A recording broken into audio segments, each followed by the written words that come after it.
Bagaimana pendapatmu tentang orang yang melarang seorang hamba ketika ia sholat? Bagaimana pendapatmu jika dia berada dalam petunjuk atau mengajak kepada takwa? Bagaimana pendapatmu jika dia mendustakan dan berpaling? Tidakkah dia mengetahui bahwa Allah senantiasa melihat? Quran Surat Al-Alaq 9-14. Ada salah satu tokoh paling kontroversial dalam sejarah Islam. Seorang paman yang namanya diabadikan dalam Al-Quran bukan karena kemuliaannya, melainkan karena kebenciannya. Salah seorang penentang Nabi Muhammad dan Islam di kota Mekah. Penggagas rencana pembunuhan Nabi Muhammad menyiksa dan mengancam mereka yang masuk Islam, mencegah diperdengarkannya ayat Al-Quran di tengah-tengah masyarakat, menghina dan melecehkan Nabi Muhammad, berusaha memutuskan hubungan Quraisy dengan Bani Hashim, pencetus perang Badar dan ikut di dalamnya memerangi Islam dan kaum muslimin. Mufasir menyebutkan sekitar 30 ayat dari Al-Quran diturunkan berkenaan dengannya. Namun, bagaimana kesudahan orang yang seperti itu? Kita akan bahas tuntas, namun sebelum kita masuk ke dalam alur kisah yang menggetarkan hati ini, jangan lupa untuk menekan tombol subscribe dan like agar Anda tidak ketinggalan serial sirah lainnya. Dan untuk sahabat yang sudah bergabung, mohon tulis di kolom komentar, dari daerah mana saja sahabat menyimak video ini. Lahir di kota suci Mekah sekitar tahun 563 Masehi, seorang bayi laki-laki tumbuh dengan fisik yang sangat menawan. Kulitnya cerah merona, wajahnya tampan, dan perawakannya gagah. Karena rona merah di pipinya yang seolah menyala, sang ayah Abdul Muthalib memberinya julukan Abu Lahab atau sang pemilik kobaran api. Nama aslinya adalah Abdul Uzza, sebuah nama yang secara harfiah berarti pengabdi Al-Uzza, salah satu berhala paling agung bagi kaum Quraisy kala itu. Sebagai putra dari pemimpin Mekah yang paling disegani, Abu Lahab tumbuh dalam kemewahan dan kehormatan. Ia adalah paman kandung dari sosok yang kelak menjadi rahmat bagi semesta alam, Muhammad bin Abdullah. Ada sebuah fragmen waktu yang seringkali terlupakan dalam sejarah, yaitu sebuah pagi di hari Senin bulan Rabiul Awal yang sangat harum. Kala itu, Abu Lahab sedang beristirahat ketika budak perempuannya yang setia, Suwaibah, berlari dengan nafas terengah-engah, namun wajahnya bersinar penuh sukacita. Suwaibah membawa kabar bahwa Aminah telah melahirkan seorang bayi laki-laki, yatim dari mendiang saudaranya, Abdullah. Mendengar kabar itu, hati Abu Lahab membuncah oleh kegembiraan yang luar biasa. Tanpa pikir panjang, ia mengangkat jari telunjuknya dan berkata kepada Suwaibah bahwa sejak saat itu, dia merdeka demi merayakan kelahiran sang keponakan. Inilah sisi manusiawi Abu Lahab. Ia pernah sangat mencintai Muhammad. Bahkan Suwaibah pula lah yang pertama kali menyusui bayi Muhammad sebelum datangnya Halimah As-Sadiyah. Saking murninya kegembiraan Abu Lahab saat itu, sebuah riwayat sahih dari Imam Bukhari menyebutkan bahwa setelah kematiannya, saudaranya Al-Abbas bermimpi melihat Abu Lahab dalam kondisi yang sangat menderita. Namun, Abu Lahab bercerita bahwa setiap hari Senin siksanya diringankan dan ia diberikan tetesan air dari sela-sela jarinya sebagai balasan atas keputusannya memerdekakan Suwaibah karena senang atas lahirnya Nabi. Pelajaran besar bagi kita adalah jika seorang kafir yang membenci Islam saja mendapatkan keringanan karena mencintai kelahiran Nabi, lantas bagaimanakah dengan kita, umatnya yang beriman? Tahun-tahun berlalu dan hubungan antara paman dan keponakan ini semakin erat. Abu Lahab melihat Muhammad tumbuh sebagai pemuda yang luar biasa, bergelar Al-Amin yang terpercaya. Begitu bangganya Abu Lahab, hingga ia memutuskan untuk mengikatkan tali kekerabatan yang lebih kuat melalui pernikahan.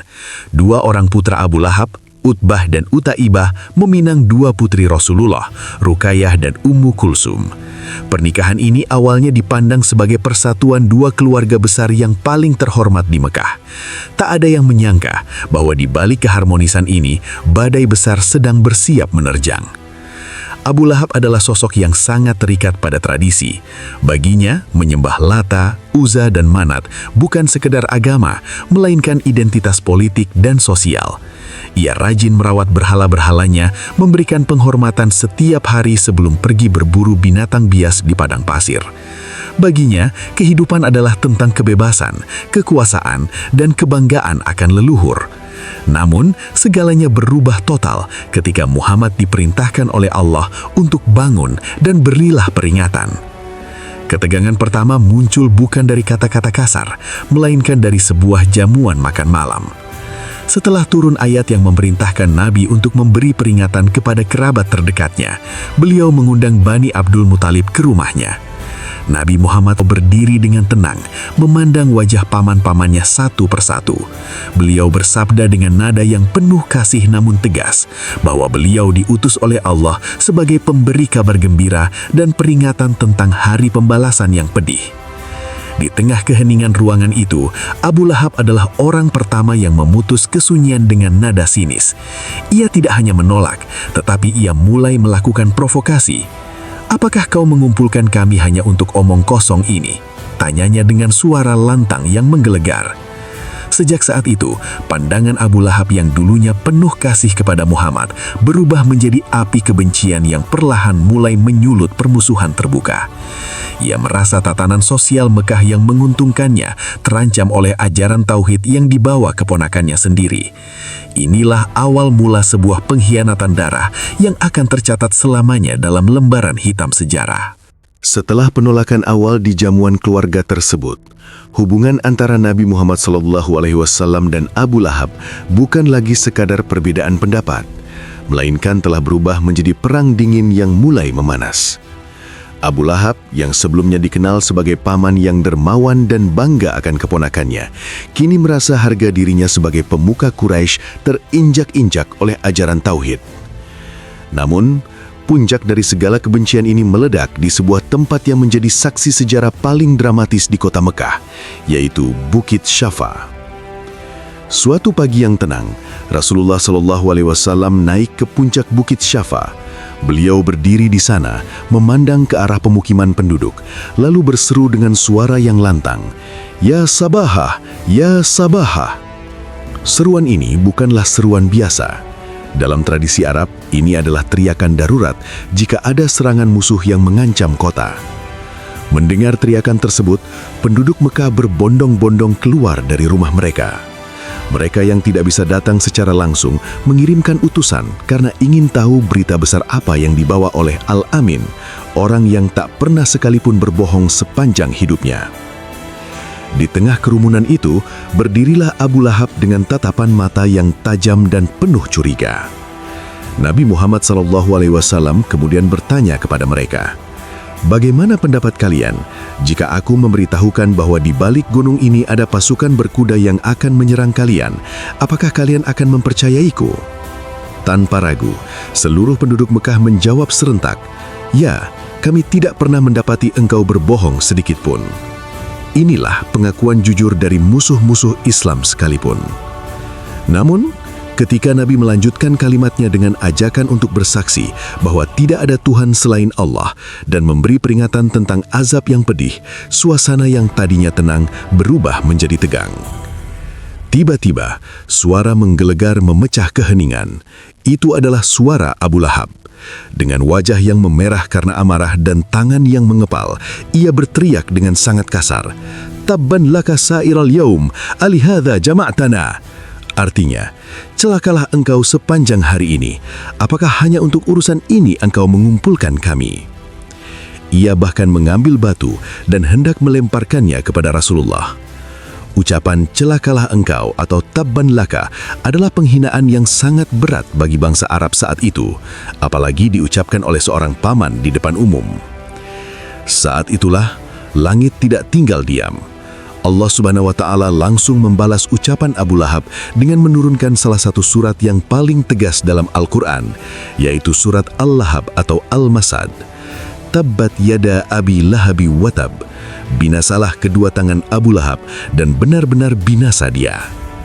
Surat ini adalah mukjizat karena Allah memvonis Abu Lahab akan masuk neraka saat ia masih hidup. Seolah Allah menutup pintu hidayah baginya karena kekurang ajarannya yang telah melampaui batas terhadap kekasihnya. Permusuhan ini semakin diperparah dengan kehadiran istri Abu Lahab, Ummul Jamil binti Harb. Ia bukanlah wanita biasa, melainkan saudari dari Abu Sufyan, tokoh kuat Quraisy. Ummul Jamil adalah wanita yang penuh dengan dengki dan lidah yang tajam. Ia dijuluki dalam Al-Quran sebagai Hammalatal Hatab atau pembawa kayu bakar. Sebagian ulama menafsirkan secara kiasan bahwa ia adalah penyebar fitnah yang membakar emosi penduduk Mekah. Namun sebagian lagi menyebutkan secara harfiah bahwa ia sering membawa ranting-ranting berduri dari hutan hanya untuk diletakkan di jalanan yang akan dilalui oleh Nabi Muhammad pada malam hari, agar kaki Rasulullah terluka saat berangkat sholat subuh. Kekejaman pasangan suami istri ini pun merembet ke urusan rumah tangga anak-anak mereka. Dengan penuh paksaan, Abu Lahab dan Ummul Jamil memerintahkan kedua putra mereka, Utbah dan Utaibah, untuk menceraikan putri-putri Rasulullah. "Kepalaku haram bagi kepala kalian jika kalian tidak menceraikan putri-putri Muhammad," teriak Abu Lahab. Tujuannya jelas, ia ingin menambah beban kesedihan di hati Nabi Muhammad. Dengan hati yang berat namun penuh kepatuhan pada Allah, Ruqayyah dan Ummu Kulthum kembali ke rumah ayah mereka dalam keadaan diceraikan, sebuah ujian keluarga yang sangat berat bagi Nabi di awal masa kenabiannya. Tidak berhenti di situ, Ummul Jamil yang mendengar turunnya surat Al-Lahab menjadi sangat marka. Ia mencari Nabi ke Masjidil Haram sambil membawa sebongkah batu besar. Saat itu, Nabi sedang duduk bersama Abu Bakar As-Siddiq. Namun atas perlindungan Allah, ketika Ummul Jamil sampai di depan mereka, Allah menutup penglihatannya. Ia hanya melihat Abu Bakar, padahal Rasulullah ada tepat di hadapannya. Dengan nada marah, ia bertanya pada Abu Bakar, "Mana temanmu itu? Aku dengar dia mengejek aku dengan syair. Demi Tuhan, jika aku menemukannya, akan aku pukul mulutnya dengan batu ini." Ia bahkan menyebut Nabi dengan nama Muzammam, artinya yang tercela, sebagai hinaan terhadap nama Muhammad yang terpuji. Setelah ia pergi, Abu Bakar terheran-heran, namun Rasulullah dengan tenang menjawab bahwa malaikat telah menghalangi pandangan wanita itu. Selama bertahun-tahun, Abu Lahab menjadi bayang-bayang gelap bagi dakwah Nabi. Setiap kali Nabi pergi ke pasar Dilmajas atau pasar Ukas untuk menawarkan Islam kepada kabilah-kabilah yang datang dari luar kota, Abu Lahab akan mengikuti di belakangnya. Ketika Nabi selesai berbicara, Abu Lahab akan berteriak, "Jangan percaya padanya. Dia adalah keponakanku yang gila dan tukang sihir. Dia ingin kalian meninggalkan agama nenek moyang kalian." Ia tak segan melempar kaki Nabi dengan batu hingga berdarah. Inilah duka yang harus ditanggung Rasulullah. Musuh terbesarnya bukanlah orang asing, melainkan darah dagingnya sendiri yang setiap hari merobek-robek harga dirinya di depan umum. Namun, meskipun Abu Lahab merasa di atas angin dengan kekayaan dan kekuasaannya, ia tidak sadar bahwa setiap langkahnya sedang menyeretnya menuju kehancuran yang sangat tragis. Harta yang ia banggakan dan anak-anak yang ia jadikan kekuatan, sebagaimana yang disebutkan dalam surat Al-Lahab, kelak tidak akan berguna sedikit pun saat azab Allah datang menjemput. Tahun-tahun penderitaan kaum muslimin di Mekah akhirnya mencapai puncaknya pada peristiwa hijrah. Nabi Muhammad bersama para sahabat setianya berangkat menuju Madinah, meninggalkan tanah kelahiran mereka demi menjaga api tauhid tetap menyala. Di Mekah, Abu Lahab merasa telah menang. Ia mengira dengan perginya sang keponakan, ia bisa kembali menikmati hidupnya yang bebas, menyembah berhala-berhalanya dengan tenang dan memuaskan segala nafsu dunianya. Namun, ia tidak menyadari bahwa keadilan Allah Subhanahu wa Ta'ala sedang bekerja dengan cara yang tidak pernah ia duga sebelumnya. 2 tahun setelah hijrah, pecahlah Perang Badar, sebuah pertempuran yang menjadi pembeda antara yang hak dan yang batil. Seluruh pemuka Quraisy bersiap-siap untuk menghancurkan kekuatan baru di Madinah. Abu Jahal, Umayyah bin Khalaf, dan tokoh-tokoh besar lainnya berangkat dengan angkuh membawa pasukan besar. Namun, ada satu pemandangan yang aneh di perkemahan Quraisy. Abu Lahab tidak terlihat di sana. Mengapa sang paman yang begitu vokal memusuhi Nabi justru absen dalam perang besar ini? Banyak riwayat menyebutkan bahwa saat itu Abu Lahab sedang dicekam ketakutan yang luar biasa. Meski ia sering berlagak tegap dan bersuara lantang, di dalam lubuk hatinya ada rasa gentar terhadap doa-doa keponakannya yang selalu terkabul. Ia juga sudah mulai merasa fisiknya melemah karena usia. Namun, untuk menutupi rasa malunya karena tidak ikut berperang, ia membayar seorang pria bernama Al-Ash bin Hisham sebesar 4.000 dirham untuk menggantikan posisinya di medan perang. Abu Lahab memilih untuk tinggal di rumahnya yang mewah di Mekah, menunggu kabar kemenangan yang ia yakini akan segera datang. Hari-hari menunggu kabar dari Badar adalah hari yang penuh kecemasan bagi Abu Lahab. Ia mondar-mandir di pelataran Ka'bah, menanti utusan yang membawa berita. Hingga akhirnya, seorang penunggang kuda datang dengan wajah kuyu dan pakaian yang koyak. Itu adalah Abu Sufyan bin Al-Harith, sepupu Nabi yang saat itu belum masuk Islam. Abu Lahab segera menghampirinya dan bertanya dengan tidak sabar, "Katakan padaku, bagaimana keadaan orang-orang kita?" Dengan nada gemetar, utusan itu menceritakan kehancuran total pasukan Quraisy. Ia berkisah tentang sosok-sosok berpakaian putih yang turun dari langit, malaikat yang membantu pasukan Muslim. Mendengar berita itu, Abu Lahab jatuh terduduk. Jantungnya berdegup kencang, amarah dan rasa malu bercampur menjadi satu. Di saat yang sama, di dekat situ ada seorang budak Muslim bernama Abu Rafi yang tidak bisa menahan rasa syukurnya mendengar kemenangan Islam. Melihat kegembiraan Abu Rafi, kemarahan Abu Lahab meledak. Ia menyerang Abu Rafi, membantingnya ke tanah dan memukulinya dengan membabi buta. Namun, disitulah Allah menunjukkan kuasanya melalui tangan seorang wanita. Ummu Fadl, istri dari Al-Abbas yang juga merupakan seorang muslimah yang menyembunyikan imannya, melihat kejadian itu. Ia tidak tahan melihat ketidakadilan di depan matanya. Ummu Fadl mengambil sebuah tiang kayu besar dan memukulkannya ke kepala Abu Lahab dengan sekuat tenaga hingga kepala pria sombong itu terluka parah. "Kau berani memukulinya karena tuannya sedang tidak ada?" teriak Ummu Fadl. Abu Lahab yang bersimbah darah merangkak pulang dengan rasa hina yang tak terlukiskan. Luka di kepalanya itu ternyata menjadi awal dari azab duniawinya. Tak lama setelah kejadian itu, Allah menimpakan penyakit Al-Adas kepada Abu Lahab. Ini adalah penyakit kulit yang sangat ganas, sejenis bisul atau kusta yang membuat seluruh tubuhnya mengeluarkan bau busuk yang menyengat.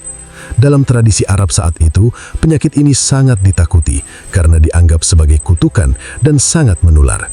Hanya dalam 7 hari sejak kekalahan di Badar, Abu Lahab terbaring sendirian di rumahnya. Tidak ada satupun anak-anaknya yang berani mendekat karena takut tertular. Harta yang ia banggakan tak mampu membeli obat dan kekuasaannya tak mampu memanggil satupun pelayan untuk menyekap keringatnya.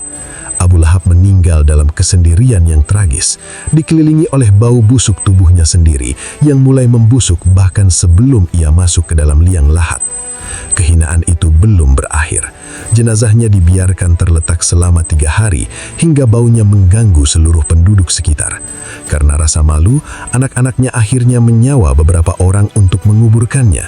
Mereka tidak menyentuh jenazah Abu Lahab secara langsung. Mereka menggali sebuah lubang, lalu mendorong tubuh busuk itu menggunakan sebatang kayu panjang hingga terperosok ke dalam lubang itu. Dari jauh mereka melemparinya dengan batu hingga lubang itu tertutup. Itulah akhir dari seseorang yang pernah sangat ganteng dan gagah, berakhir sebagai bangkai yang dilempari batu karena bau busuknya. Lalu bagaimana dengan istrinya, Ummu Jamil? Wanita yang selalu menyulit api kebencian itu pun menemui ajal yang tak kalah mengerikan. Suatu hari saat ia sedang membawa bungkusan ranting berduri dengan tali sabut di lehernya untuk diletakkan di jalanan Nabi, ia kelelahan dan duduk untuk beristirahat di atas sebuah batu. Namun takdir Allah tiba. Tali yang melingkar di lehernya tersangkut dan ia terjatuh sedemikian rupa sehingga tali sabut yang kasar itu justru menjerat lehernya sendiri hingga ia tewas tercekik. Ia mati oleh alat yang ia gunakan untuk menyakiti Rasulullah, persis seperti gambaran dalam surat Al-Lahab. Fi jidihar hablum mim masad. Di lehernya ada tali dari sabut yang dipintal. Merenungkan kisah Abu Lahab bukan hanya sekedar mendengarkan riwayat tentang kematian yang tragis, melainkan tentang memahami bagaimana hidayah bekerja di atas garis keturunan. Dalam sejarah hidup Rasulullah SAW, kita mengenal 4 orang paman yang memiliki peran berbeda-beda. Ada Hamzah bin Abdul Muthalib dan Abbas bin Abdul Muthalib yang akhirnya memeluk Islam dan menjadi pembela utama dakwah. Ada Abu Thalib yang meskipun tidak mengucapkan syahadat hingga akhir hayatnya, namun ia memberikan seluruh raga dan jiwanya untuk melindungi sang keponakan dari gangguan Quraisy. Dan terakhir, ada Abu Lahab yang tidak hanya menolak, tetapi justru menjadi musuh paling bengis. Fenomena Abu Lahab memberikan pelajaran teologis yang sangat mendasar dalam Islam, bahwa kedekatan nasab atau hubungan darah dengan seorang nabi tidak bisa menyelamatkan seseorang dari azab Allah jika ia memilih jalan kekafiran. Allah berfirman dalam surat Al-Lahab, "Ma aghna anhu maluhu wa ma kasab." Tidaklah berguna baginya hartanya dan apa yang ia usahakan. Ayat ini adalah tamparan keras bagi siapa saja yang merasa sombong dengan status sosial, kekayaan, atau jabatan yang mereka miliki di dunia. Abu Lahab memiliki segalanya menurut standar manusia. Ia tampan, kaya, berpengaruh, dan memiliki anak-anak yang gagah. Namun di hadapan hukum Allah, semua itu hancur menjadi debu ketika ia menyombongkan diri terhadap kebenaran. Kita juga bisa melihat kontras yang luar biasa antara Abu Lahab dan istrinya dengan keluarga sahabat Nabi lainnya. Jika Abu Lahab dan Ummu Jamil bekerja sama dalam kemaksiatan dan kebencian, maka di sisi lain ada Ali bin Abi Thalib dan Fatimah Az-Zahra atau Abu Bakar dan keluarganya yang bekerja sama dalam ketaatan. Ini mengajarkan kita bahwa pasangan hidup bisa menjadi sayap untuk terbang menuju surga atau justru menjadi batu pemberat yang menyeret kita ke dasar neraka. Ummu Jamil bukannya menasehati suaminya untuk berbuat baik, ia justru menjadi kompor yang memperbesar api kemarahan Abu Lahab. Selain itu, kematian Abu Lahab yang disebabkan oleh penyakit al-adas atau bisul ganas yang membusuk adalah simbolisasi dari penyakit hati yang ia miliki selama hidup. Kebencian, iri dengki, dan kesombongan adalah penyakit yang membusukkan jiwa, dan Allah menampakkan busuknya jiwa tersebut melalui busuknya raga Abu Lahab di akhir hayatnya. Hal ini menjadi peringatan bagi kita semua agar senantiasa menjaga hati dari sifat-sifat tercela. Karena apa yang kita tanam dalam hati, seringkali akan Allah tampakkan dampaknya saat kita menghadapi sakaratul maut. Kisah tragis ini ditutup dengan sebuah fakta sejarah yang mencengangkan. Meskipun Abu Lahab berusaha memutus garis keturunan Nabi dengan memerintahkan anak-anaknya menceraikan putri-putri Rasulullah, nyatanya sejarah mencatat hal yang sebaliknya. Putri-putri Nabi justru menikah dengan sosok-sosok mulia seperti Utsman bin Affan dan menjadi wanita-wanita penghuni surga. Sementara itu, nama Abu Lahab dan Ummu Jamil selamanya terkunci dalam kutukan yang dibaca oleh miliaran umat Islam dalam sholat mereka setiap hari melalui surat Al-Masad. Ini adalah bentuk kehinaan yang abadi. Setiap kali seseorang membaca surat tersebut, dunia diingatkan kembali akan betapa buruknya akhir dari seorang penentang kebenaran. Semoga kita tidak menjadi orang yang sombong karena harta, tidak menjadi orang yang keras hati terhadap kebenaran, dan tidak menjadi provokator dalam keburukan. Mari kita jadikan kecintaan kita kepada Nabi Muhammad SAW melebihi segalanya, agar kelak di hari kiamat kita tidak hanya dikumpulkan bersama orang-orang yang mencintai beliau, tetapi juga diakui sebagai umatnya yang setia. Ingatlah, matahari kebenaran akan selalu terbit dan tak ada satupun kekuatan di bumi ini, bahkan sekuat Abu Lahab sekalipun, yang mampu menutup cahayanya. Cahaya Islam yang dimulai dari Bukit Sofa kini telah menerangi seluruh pojok bumi, termasuk rumah-rumah kita hari ini. Terima kasih telah mengikuti perjalanan sejarah ini. Semoga setiap kata yang terucap menjadi saksi kebaikan bagi kita di akhirat kelak. Amin, ya Rabbal Alamin.